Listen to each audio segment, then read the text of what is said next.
DDR3, DDR4, DDR5, HBM3. If all these memory terms sound like alphabet soup, you're not alone. Your computer uses at least 6 different types of memory, all working together. Today we're breaking down every type from the RAM in your PC to the exotic HBM inside AI supercomputers. By the end, you'll finally understand what all these specs mean. RAM overview. Let's start with the basics. RAM, or random access memory, is your computer's short-term memory. It's where your CPU stores data it needs right now. Think of it like your desk versus a filing cabinet. Your desk is RAM, fast to access but limited space. Your filing cabinet is your SSD, lots of storage, but you have to get up and walk over to it. Your CPU is your brain. It works fastest when everything it needs is right there on the desk. RAM is about 100,000 times faster than a hard drive, and 1,000 times faster than an SSD.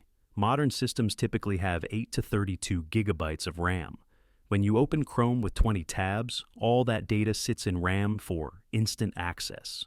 Here's the catch. RAM is volatile. The moment you turn off your computer, everything in RAM disappears. That's why you save files to storage. RAM is for speed. Storage is for permanence. Now, let's talk about how RAM evolved from slow to blazing fast. DDR1 to DDR3. DDR stands for double data rate. Before DDR, we had regular SDRAM that only transferred data once per clock cycle. DDR doubled that by sending data on both the rising and falling edges of each clock cycle. Instant 2 times improvement. DDR1 launched in 2000 and ran at 200 to 400 megatransfers per second. It used 2.5 volts, which by today's standards is basically a space heater. DDR2 came in 2003 with speeds up to 1066 megatransfers per second. It dropped the voltage to 1.8 volts and introduced a 240-pin design. DDR3 arrived in 2007 and dominated computers for nearly a decade. Speeds reached 2,133 megatransfers per second. Voltage dropped again to 1.5 volts. This is the era when 8 and 16 gigabyte systems became normal. Think of it like car generations. DDR1 was the Model T. It worked, but barely. DDR2 was like a 1970s sedan. Better, but nothing special. DDR3 was the modern economy car. Reliable, efficient, and everywhere. Let's move on to what most computers run today. DDR4. DDR4 is currently the mainstream standard. It launched in 2014 and you'll find it in most computers sold in the last 10 years. The specs are solid. Standard speeds range from 2,133 to 3,200 megatransfers per second, though overclockers push kits beyond 5,000. Voltage dropped to 1.2 volts. Bandwidth hits about 25.6 gigabytes per second at DDR4 3200. Think of DDR4 as the reliable sedan that everyone drives. It's not the fastest thing on the road, but it gets the job done without breaking the bank. Compared to DDR3, DDR4 delivers 50% more bandwidth while using 40% less power. That's a huge jump in efficiency. Here's something interesting for 2026. DDR5 prices have gotten so expensive that DDR4 is making a comeback.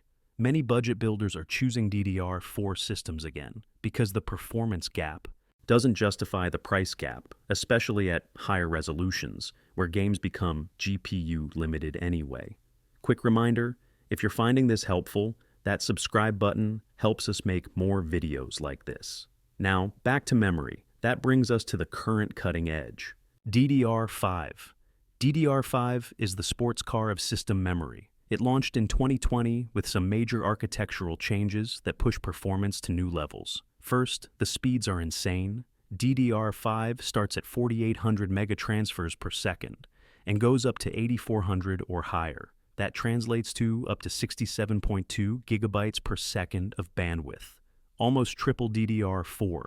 But the real innovation is the dual-channel design. Each DDR5 stick actually has 2 independent 32-bit channels instead of one 64-bit channel. It's like having 2 lanes on a highway instead of 1. This improves efficiency for how modern CPUs actually access memory. DDR5 also moved the power management chip onto the RAM stick itself. This sounds minor, but it means cleaner power delivery and better stability at high speeds. And the maximum module size jumped to 128 gigabytes per stick. That's 4 times DDR4. For gaming in 2026, DDR5 6000 with a CAS latency of 30 is the sweet spot. You'll see about 20 to 40% improvement at 1080p resolution, though the gap shrinks at 4K where the GPU becomes the bottleneck. The downside? Cost. DDR5 kits can be twice the price of DDR4 for similar capacity. Speaking of efficiency, let's talk about mobile memory. LPDDR stands for Low Power Double Data Rate. It's specifically designed for mobile devices where battery life is everything. LPDDR uses the same basic technology as regular DDR, but optimized for power efficiency.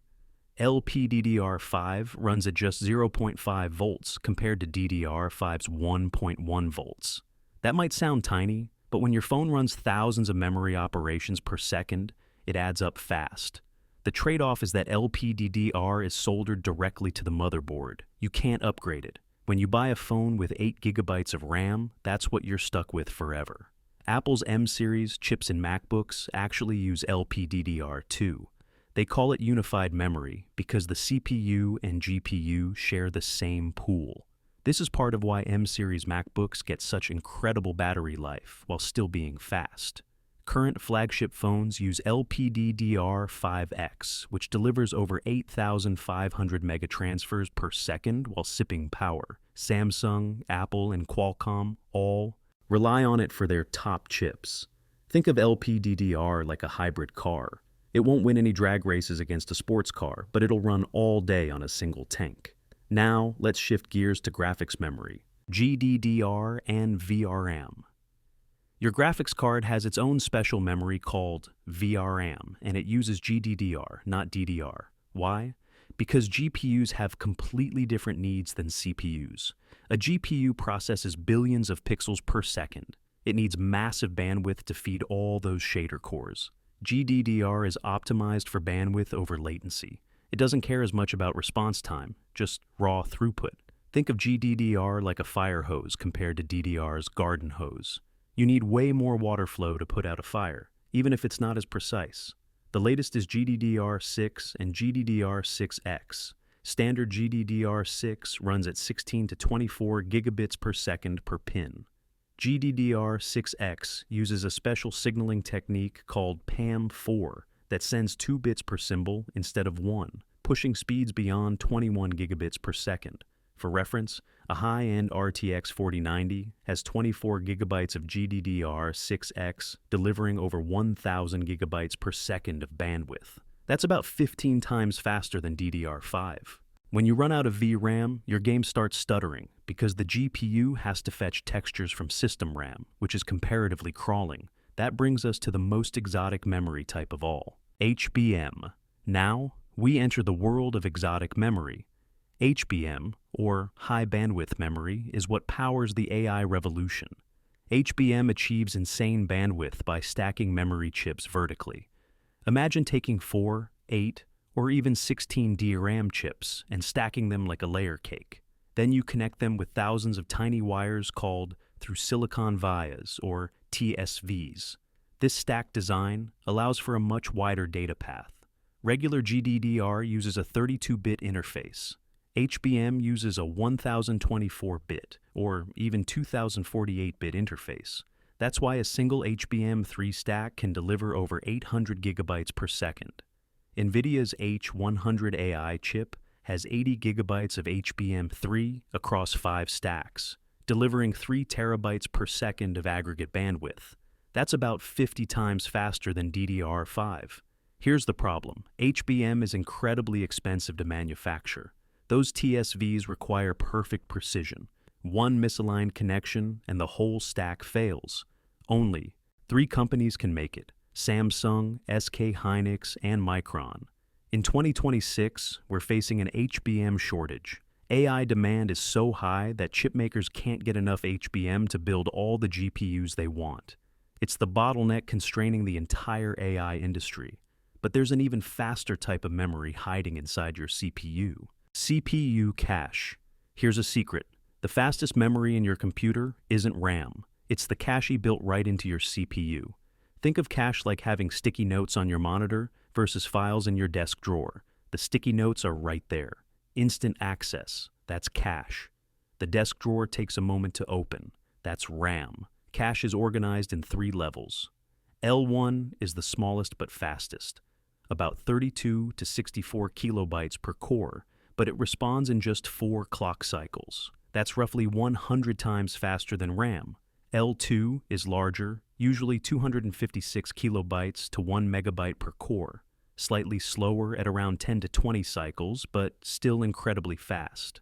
L3 is the big shared pool that all cores can access. Modern CPUs have anywhere from 4 to 96 megabytes of L3. It's only about twice as fast as RAM, but it acts as a buffer that prevents cores from fighting over memory access. When the CPU needs data, it checks L1 first. If it's there, great. That's called a cache hit. If not, it checks L2, then L3, then finally RAM. Each step down takes more time. Going all the way to RAM burns over 200 clock cycles just waiting. AMD found a clever way to take cache to the extreme. AMD 3D cache. What if we just added more cache, a lot more? That's exactly what AMD did with 3D cache. 3D cache is AMD's technology to stack additional L3 cache directly on top of the CPU die. Think of it like building a second floor on your house just for storage. The Ryzen 7 5800X 3D was the first to use it. It took the standard 32 megabytes of L3 and tripled it to 96 megabytes. Why does more cache help gaming specifically? Games don't need tons of raw CPU power, but they do need fast access to lots of small data. Every frame, the CPU handles physics, AI, game logic, and more. The more of that data fits in cache, the less time spent waiting on RAM. The results speak for themselves. In CPU-limited games, 3D cache chips deliver 15 to 25% higher frame rates. Simulation games like Microsoft, Flight Simulator, and Factorio see the biggest gains. The trade-off? Heat. All that extra. Silicon generates heat, so AMD had to lower clock speeds. The 5800X3D runs slower than the regular 5800X. But for gaming, the cache advantage more than compensates. The second generation flipped the design by putting the cache below the CPU cores instead of above. Now the cores have direct contact with the cooler, allowing higher clocks while keeping the cache benefit. The future. So, where is memory heading? Let me give you a preview. DDR6 is expected around 2027, with speeds exceeding 12,800 megatransfers per second. That's double DDR5, and it'll likely drop voltage below 1 volt. HBM4 arrived in 2025 with a spec that doubles the interface width to 2048 bits. That enables 2 terabytes per second per stack. AI models are only getting bigger, so HBM demand will keep exploding. But the real innovation might be fundamentally new memory types. Processing in memory, or PIM, puts compute logic directly inside memory chips, eliminating the need to shuttle data back and forth. CXL memory creates shared memory pools that multiple processors can access over PCIe. There's also the memory wall problem. CPUs keep getting faster, but memory bandwidth isn't keeping pace. Cache and HBM are band-aids on a deeper issue. Eventually, we'll need architectural changes to truly solve it. For now, though, understanding these memory types helps you make smarter buying decisions. More RAM isn't always better. Faster RAM might not matter at 4K. And that HBM inside AI chips, it's why those systems cost $50,000. And if you want to keep learning, check out our video on CPU architectures. I'll link it right here. Thanks for watching.